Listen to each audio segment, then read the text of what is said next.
Të nderuar miq, do të flasim për situatën politike në Tiranë, sigurisht edhe debatin e fundit që ka ndërthurur brenda ajo që po ndodh pra edhe Prishtinën, Kosovën, UÇK-n, Albin Kurtin dhe gjitha tjerat do t'i trajtojmë në një bisedë me zotin Arjan Gaxherri, mikun e emisionit tonë që tashmë është bërë traditë që zhvillojmë biseda të tilla për të bërë një analizë jo vetëm për situatën në trojet tona, por edhe në mëtej në Europë, edhe situatën në tërësi gjeopolitike. Arjan, të përshëndes e të falenderoj. Përshëndetje për ju, zotëri Bolla, faleminderit për ftesën dhe i përshëndes gjithë ndjekësit e juaj me respekt veçantë. Faleminderit ju. Arjan, në Tiranë kemi parë përdorimin e simboleve të UÇK-s, por kemi akuza dhe nga segmentet të mazhorancës, që pas kësaj që po ndodh, edhe vetë kryeministri ka thënë që nuk është se është diaspora ajo që ka ardhur për protestuar, siç ishte rasti së shtunës, por shqiptar nga Prishtina edhe nga Tetova. Edhe mëtej zyrtar socialist kanë kërkuar që të distancohet Albin Kurti nga kjo.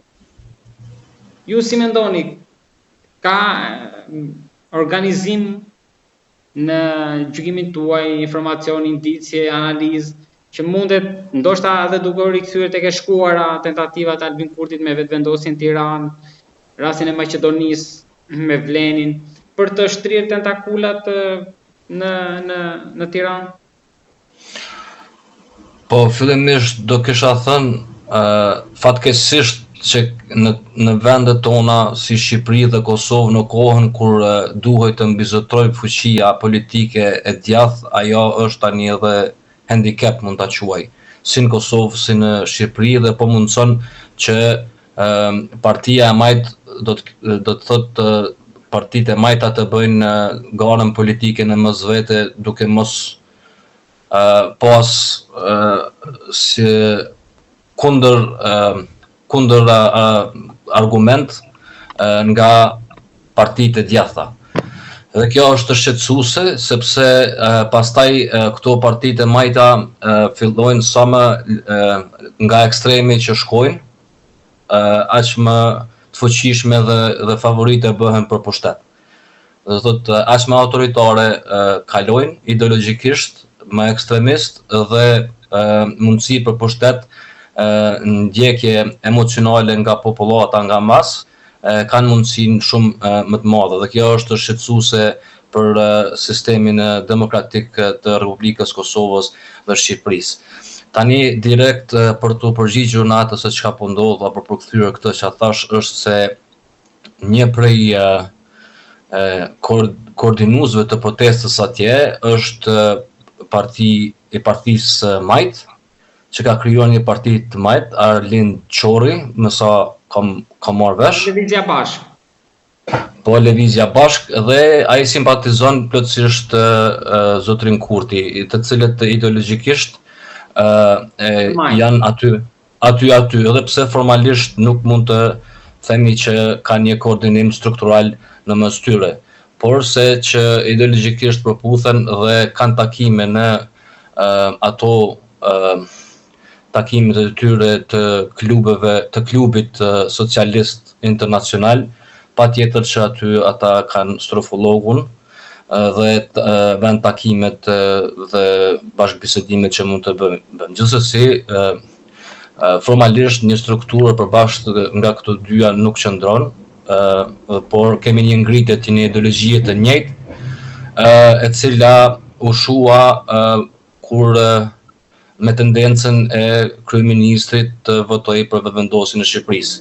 Tani kemi një ndrim emri, me sa unë e shoh, qofsha gabim, por kështu e shoh, kemi një ndrim emri të partisë i cili e mban po të njëjtin ideologji. Ajo parti dhe po që se të shkruaj se është partia djathtë, prap do kisha të njëjtin këndvështrim, sepse në frut dhe në fjalë do të thotë shifet e vërteta e leadershipit.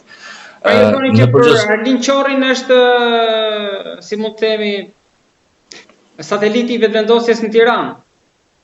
Unë them tani Alin Qorri ideologjikisht dhe Albin Kurdi gjenden në të njëjtën faqe. Tani Partia Socialiste e Shqipërisë po ashtu është e majtë, por graviton më shumë nga qendra.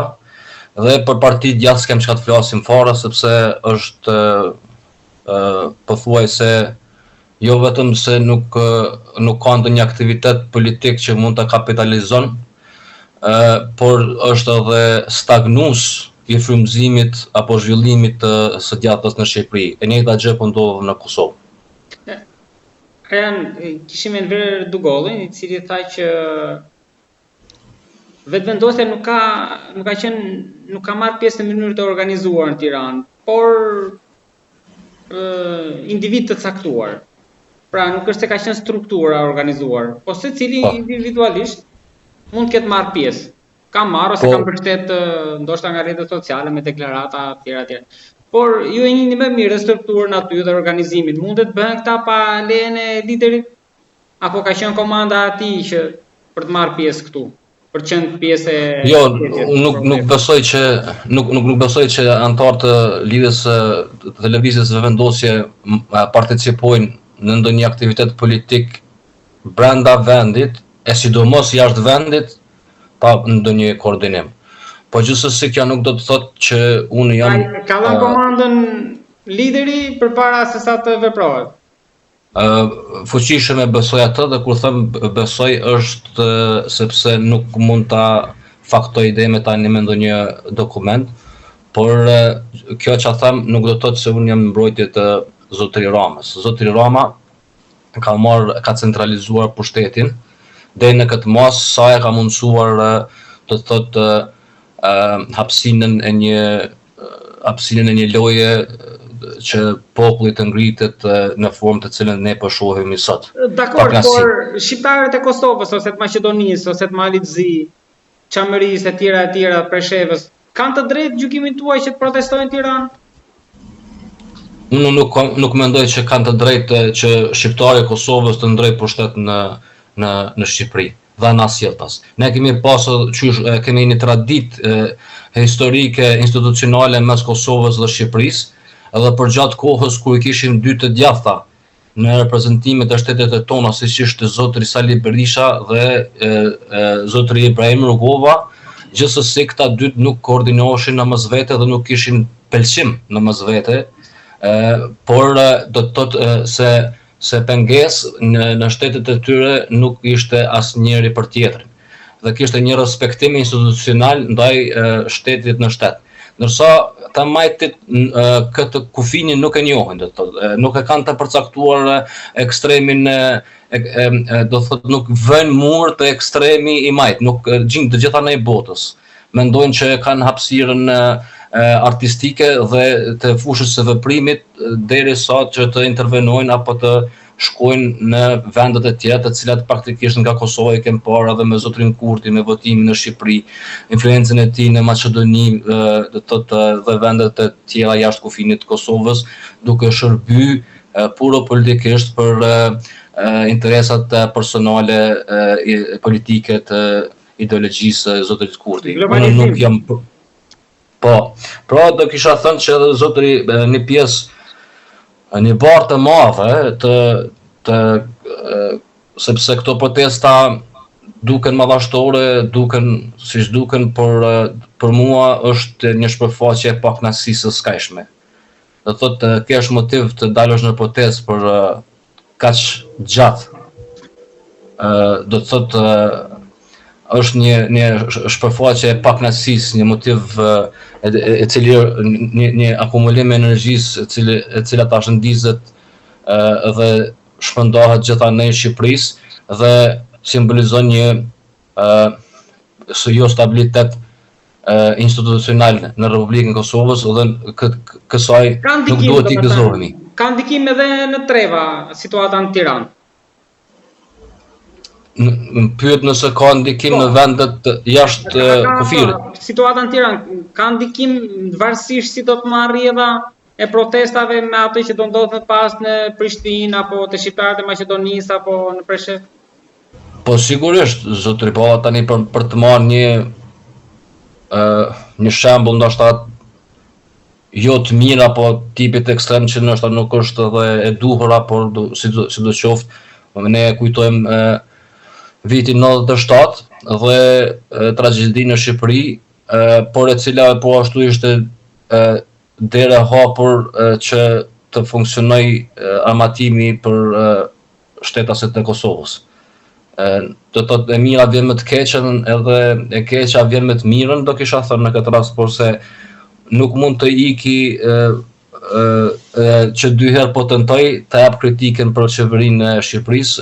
Tani më duhet ta them se zotëri Rama me qeverinë kanë bërë një gabim, të cilët duhet të kenë parasysh atë që edhe ne kemi thënë disa herë me radhë se në këto territorë shqiptare i ka dy qëllime të barabarta që duhet të respektoj interese që shkojnë paralelisht respektivisht njëra tjetrës, të jo kundër njëra tjetrës, e cila është interesi etnik shqiptar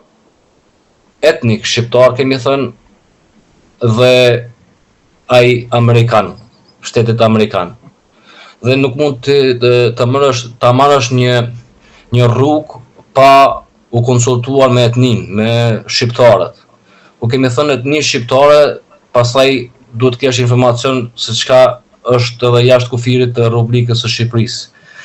Dhe nëse një gjë e tillë si pretekst që ka ndodhur tani ajo ishulli atje, nëse ajo është e mirë, urno, argumentoje pse është e mirë, çka përfiton qytetari i Shqipërisë. Ndoshta është të bërë, por me sa mendoj unë jo mjaftueshëm nga qeveria, sepse ata është dashur që të tregojnë në detaje se çka përfiton qytetari i Shqipërisë në atë rast.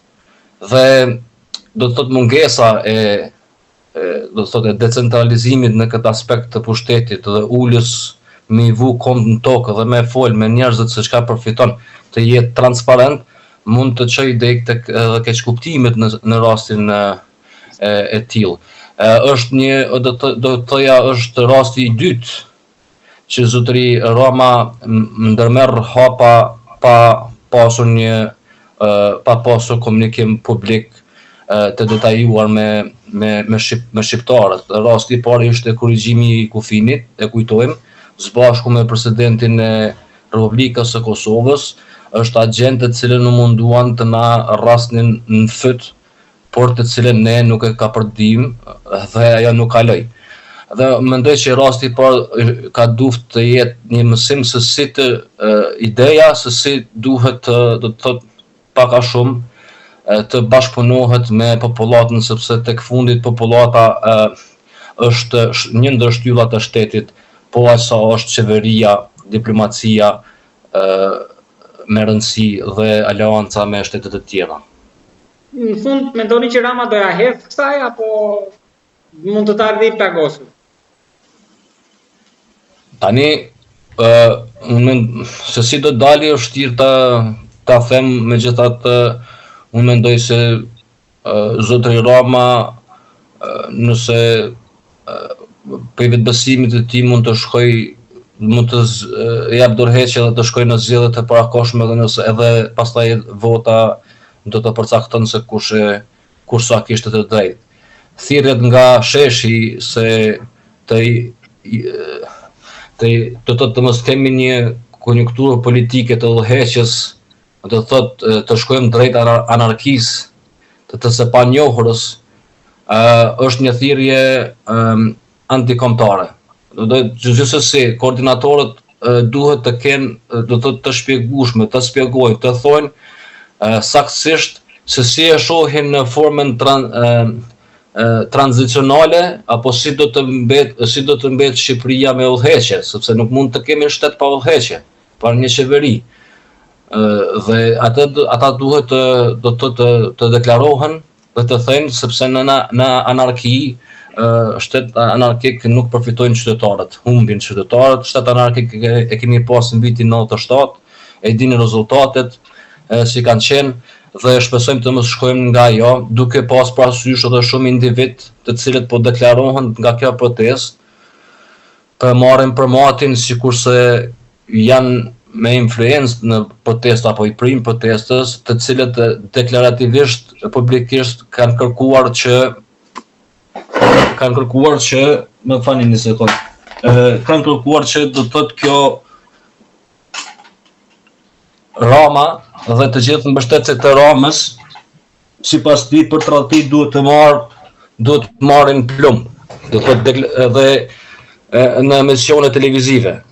Kjo është do të thotë është një ekstrem e cila çon dek tek vllavrasja dhe do thotë nuk dojmë të jemi mbrapa një agjende të cilës nuk ja dim rezultatin. Kaq kisha më thënë.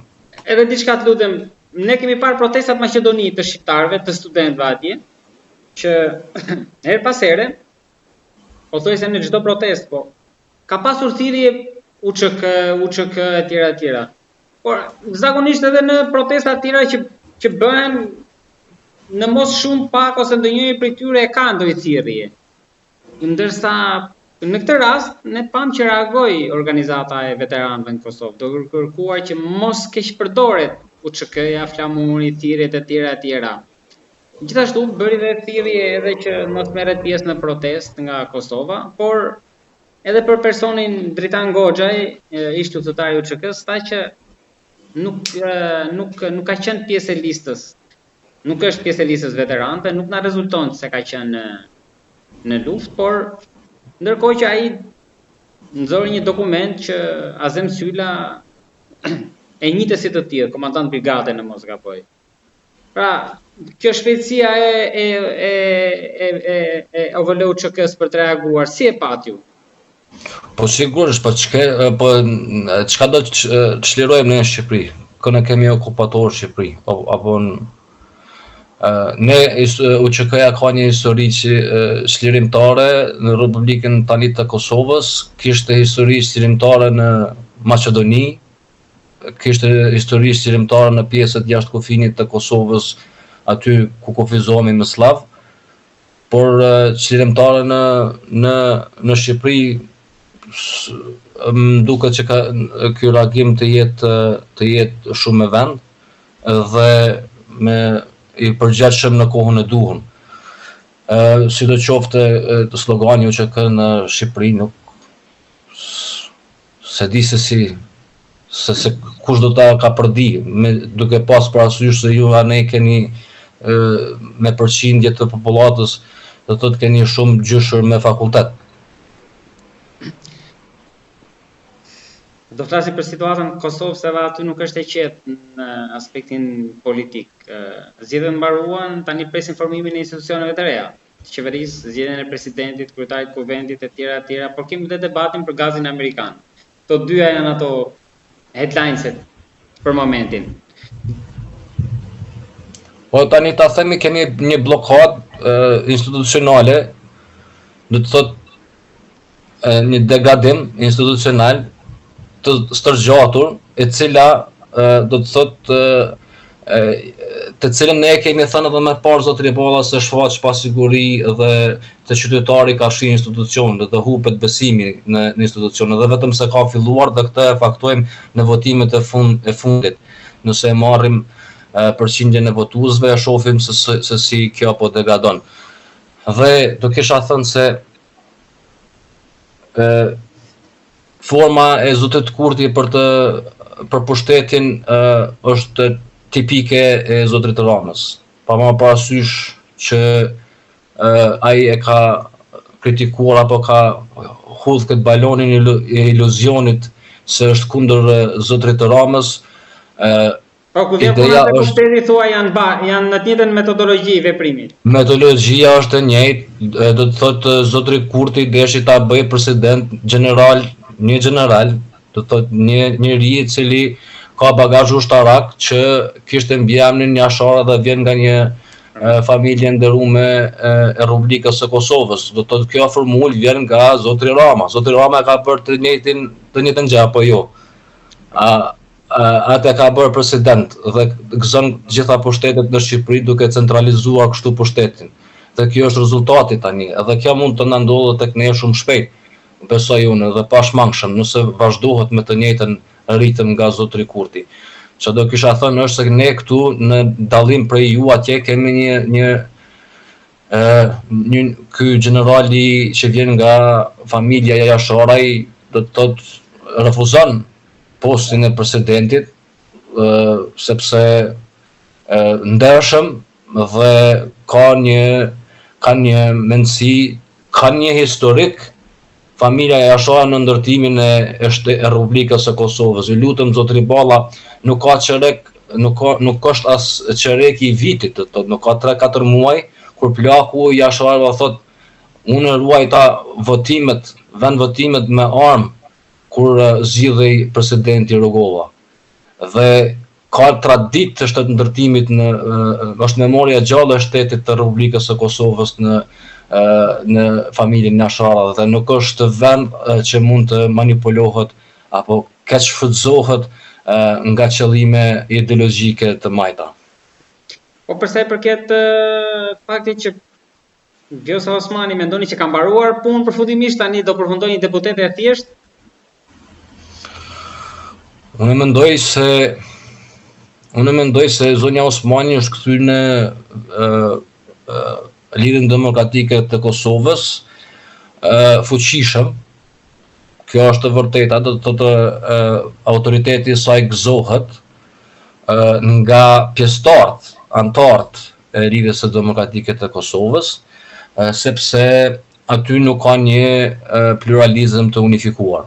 Brenda Lidhjes Demokratike të Kosovës nuk ka pluralizëm të unifikuar, siç kërkonte Ibrahim Rugova në nivelin më të lartë shtetëror. Shumë parti politike, pluralizëm politik për të unifikuar për qëllime dhe interes shtetëror.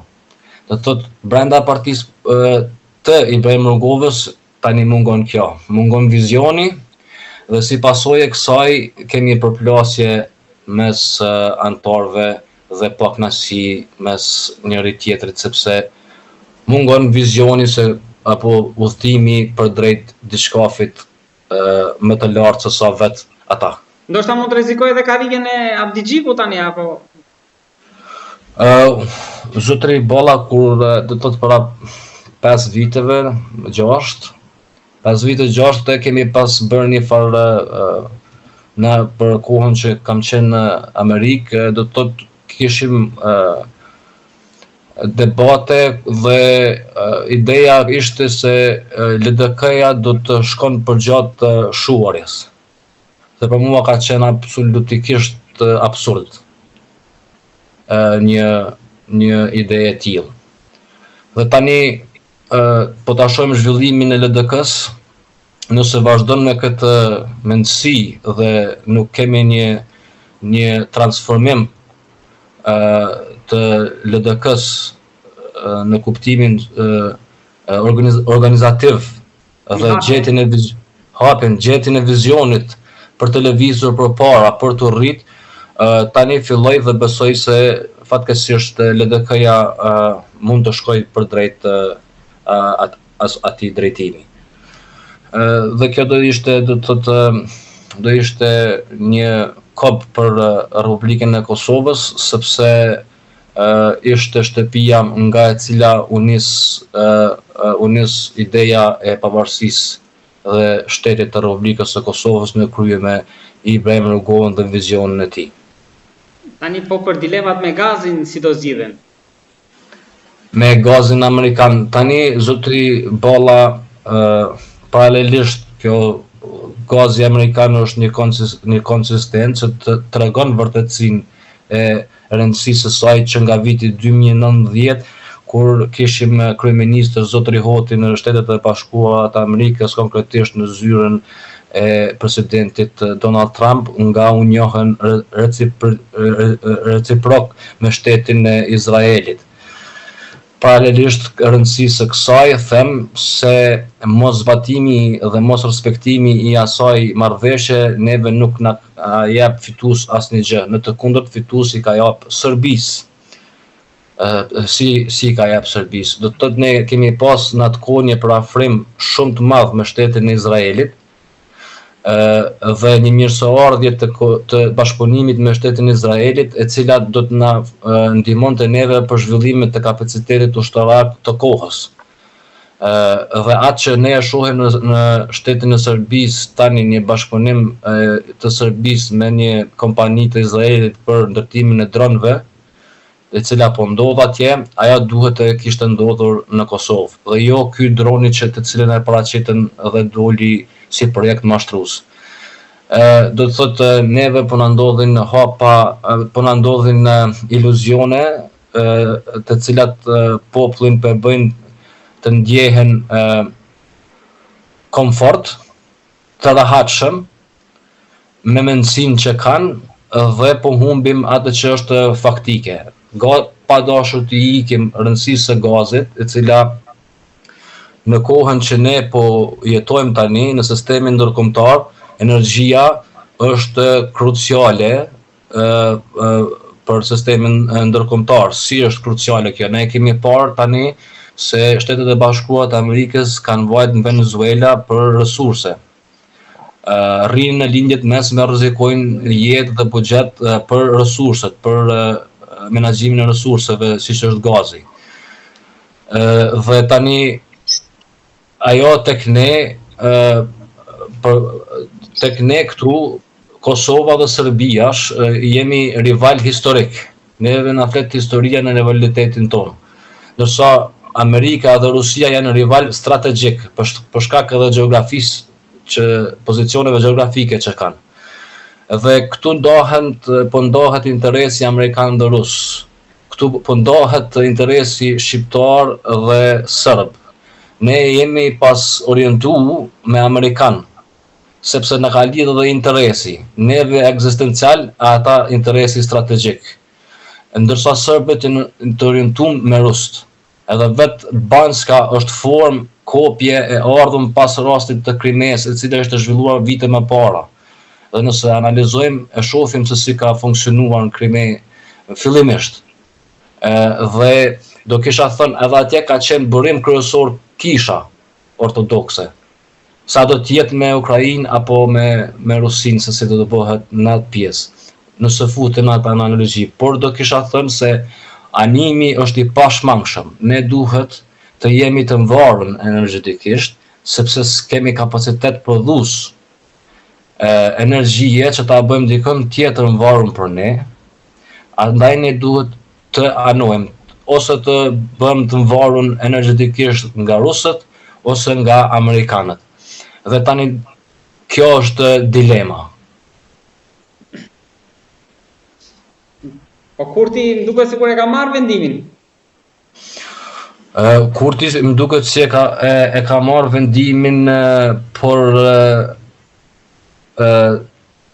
unë kam thënë edhe herë në kalume se kjo është do të thirrja e fundit para se të shkputen, para se të vendoset një status për zotëri Kurtin nga Shtetet e Bashkuara të Amerikës. Unë mendoj se unë do isha pro zotërit Kurtit, edhe jam pro zotërit Kurtit, edhe të bëhemi do të thotë energjetikisht, sepse energjetikisht më shumë ti të varmemi tani për tani nga Serbia.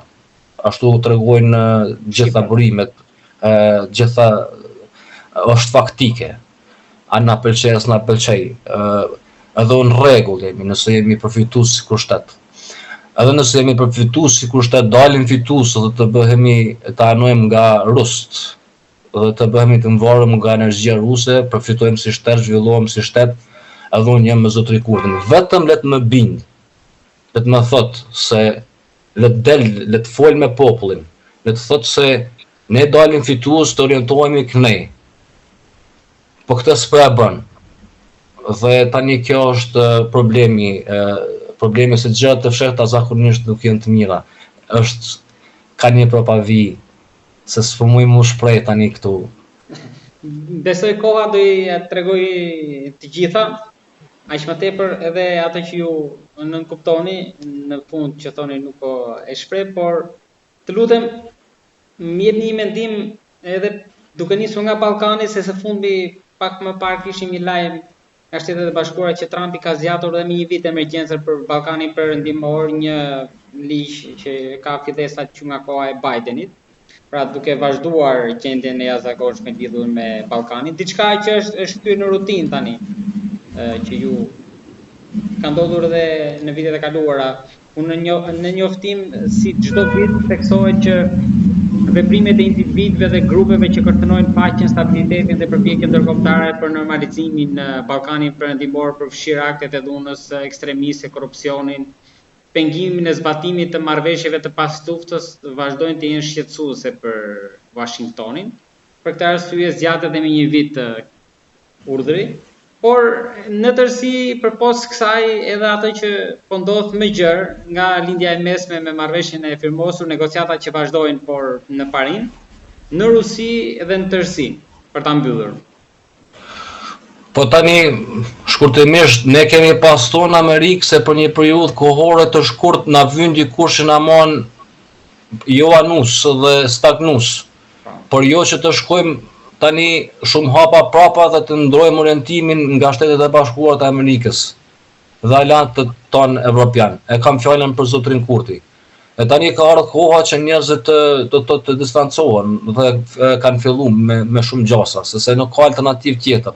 Njerëzit në Shtetet e Bashkuara të Amerikës, të cilët e kanë përdorur zotrin Kurtin për të mbajtur në status quo, zotri Kurti ka dalë jo respektues ndaj saj dhe ka ndruar do të thotë qëndrimet e tij, qoftë prej fillimit të targave dhe në konsistencë.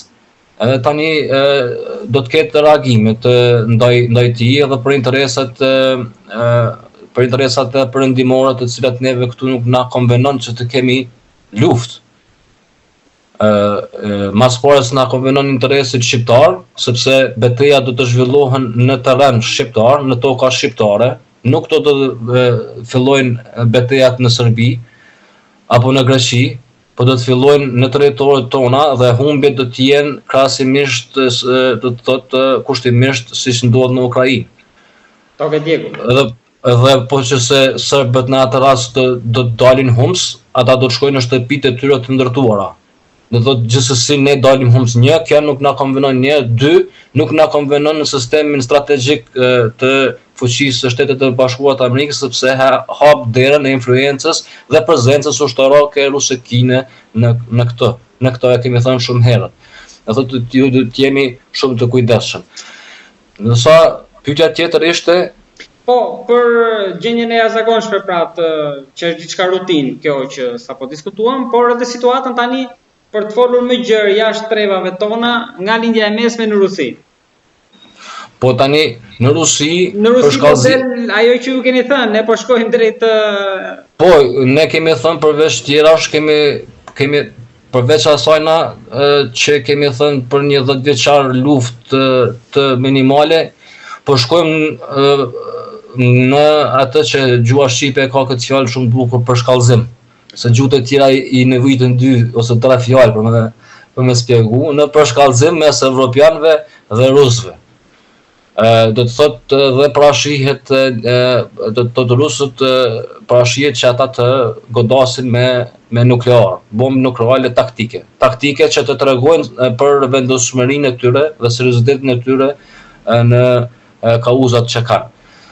Evropianët në anën tjetër do të thotë duke parë rusët si rrezik në shtetet e tyre, po zhvillojnë kapacitetet ushtarake. Dhe kjo ngjall dukshëm po zhvillojnë kapacitetet ushtarake, siç është Gjermania dhe Franca tani së fundi.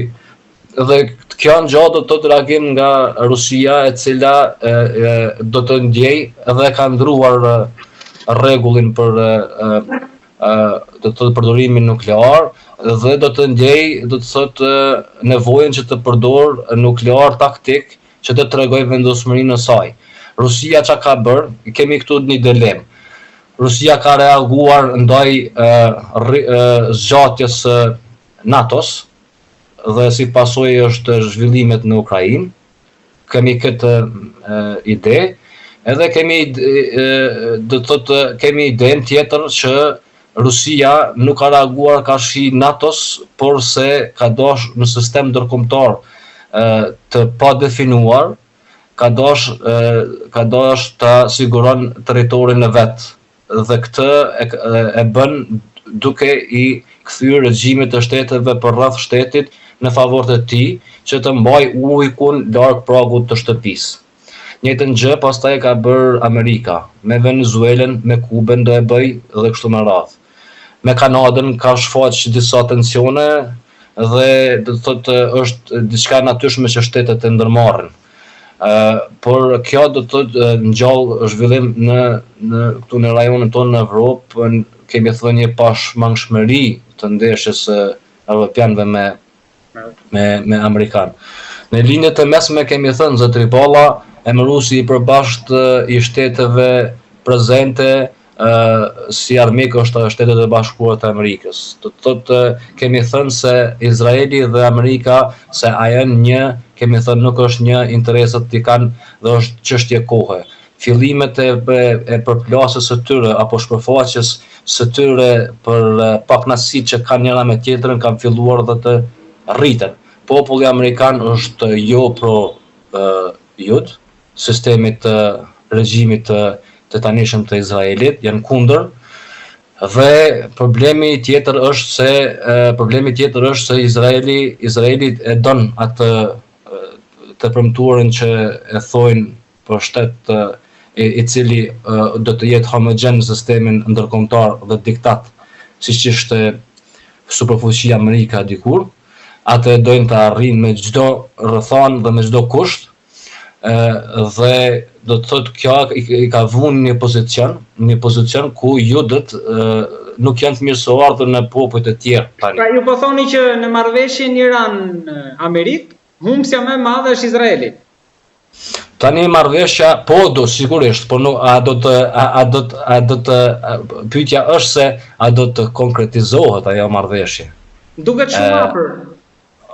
Por se edhe nëse nënshkruhet, ajo nuk është fundi. Pra nuk e le Izraeli. Po me gjitha gjasat, unë dyshoj që Izraeli do të ketë një atak të rrajshëm ndaj Shteteve të Bashkuara të Amerikës, e cila përsëri do t'i fusë në luftë aty brenda. Dhe Izraeli do të thotë e ka krijuar të gjitha rrethanat që judët mos kenë alternativë tjetër jetese, vetëm luftë për ekzistencë, e cila i çon tek një superfuqi në sistemin internacional. Sepse qytetarët e Izraelit sot nuk janë të mirësoardhur në popujt e tjerë. Jo për shkak të tyre, por për shkak të regjimit të tyre. Edhe domosdoshmërisht urrëtia e popujve do të rritet kafshi këtyre qytetarëve.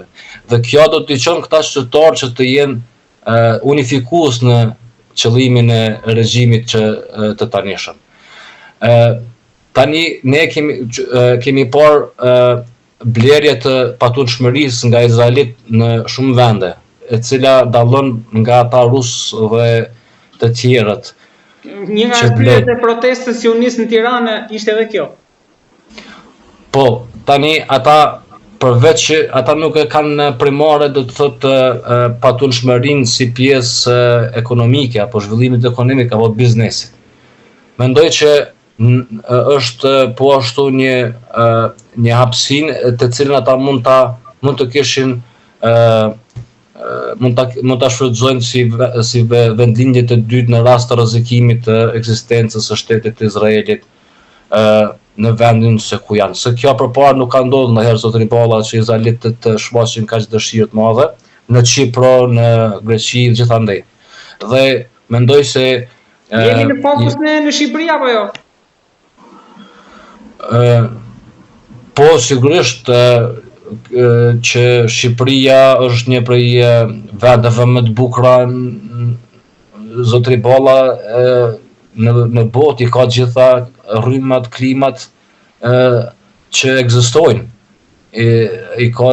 Ujin i ka gjitha, vetëm se neve sistemet na kalon mrapa dhe mos evoluimi tek ne na ka ndodhur që Shqipëria të duket vendi keq, po ku është Zvicra vend më i bukur se Shqipëria, zotëri Balla, me çka? Nuk mund të jetë zvica, por se njerëzit sistemi na kalon dhe njerëzit e dinë se çka është e mirë. Shqipëria është shumë e kojshme për shumë njerëz në botë, por ne duhet të jemi të kujdesshëm që të avancojmë bashkërisht me aleatët tonë, duke respektuar dy qëllime: interesin etnik në rajon dhe interesin e Shteteve të Bashkuara si shtet. Këto dyja, nëse nuk i keni në konsiderat, pastaj na ndodhin ngjarje të tilla. Zoti Gaxheli, unë falenderoj për bisedën, një bisedë e gjatë, po ju falenderoj sepse i zbërthyet këto çështje që tashmë ne kishim konfliktin larg, por protestat i kemi në Tiranë edhe situata na duket pak e turput, s'dihet çfarë drejtimi do marrë. Të falenderoj për bisedën dhe shpresoj që do dëgjohemi sërish për të parë çfarë do ndodhë si Tiranë, si në Prishtinë, por edhe në pjesën tjetër të trojeve tona. Faleminderit për ftesën tuaj, zotri Bolla, shpresoj të kem thënë në gjë dhe se nuk e kam tepruar. Gjithsesi, i përshëndes ndjekësit e juaj gjithanej botës. Gjithashtu dhe në emër të tyre unë falenderoj shumë.